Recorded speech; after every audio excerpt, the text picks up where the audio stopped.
India has sent a fresh and unequivocal message on terrorism. New Delhi will take whatever action is required to defeat the terror threat.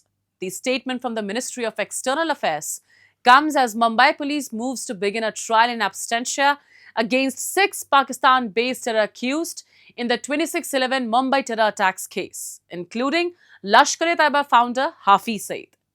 The move puts the spotlight back on Pakistan's failure to bring the masterminds to one of the deadliest terror attacks on Indian soil to justice. Our special report.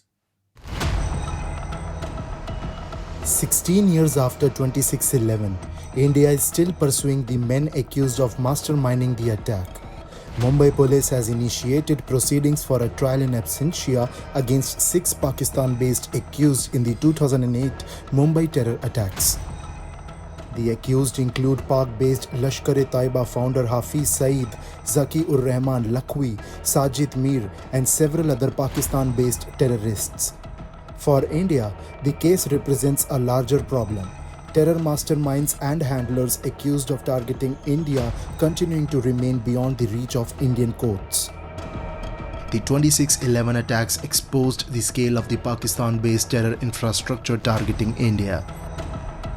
10 Lashkar-e-Taiba terrorists attacked multiple locations across Mumbai, including CST, the Taj Mahal Palace, Oberoi Trident, and Nariman House. More than 160 people were killed and hundreds injured.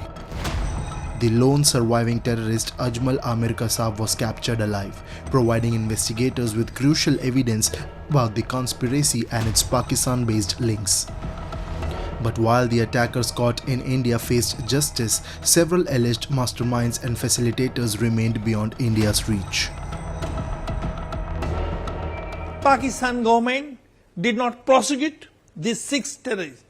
Therefore, we had no option but to proceed against such 6 terrorists in view of our new law, and accordingly I applied to the Mumbai court, and my police commissioner of Mumbai, Mr. Deven Bharti, has sent me a request letter to take necessary steps against the 6 terrorists, and accordingly I filed an application. Mumbai court has issued a proclamation. The matter is now fixed on 21st. And 26/11 is the only one part of the larger terror trail. Pulwama in 2019, a suicide bombing targeting a CRPF convoy killed 40 personnel, with the attack claimed by Pakistan-based Jaish-e-Mohammed. Uri in 2016, a terror attack on an Indian army camp killed 19 soldiers, followed by India's surgical strikes on terror launch pads across the line of control.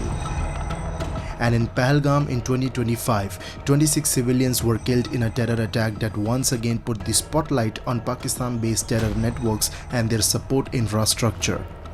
The pattern India has repeatedly argued is clear. Terror groups based across the border, handlers and facilitators operating from Pakistan, and attempts to strike deep inside India. As we know, the Mumbai attack was planned by people sitting in Pakistan, and I think it is significant that we must proceed against those people also. Of course, those who came here, they met their fate, but those who are actually, even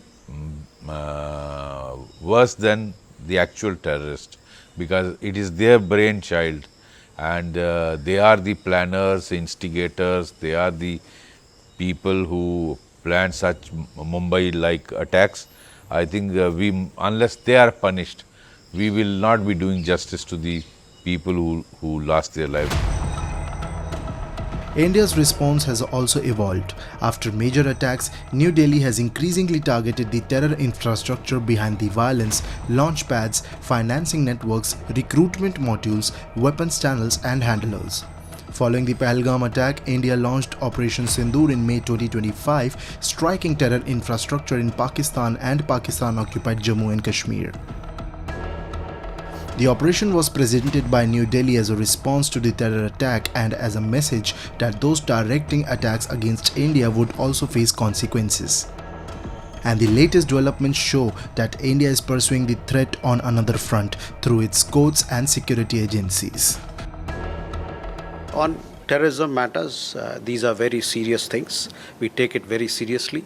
We want the global community to understand the gravity of such actions. India has been hit hard by terrorism.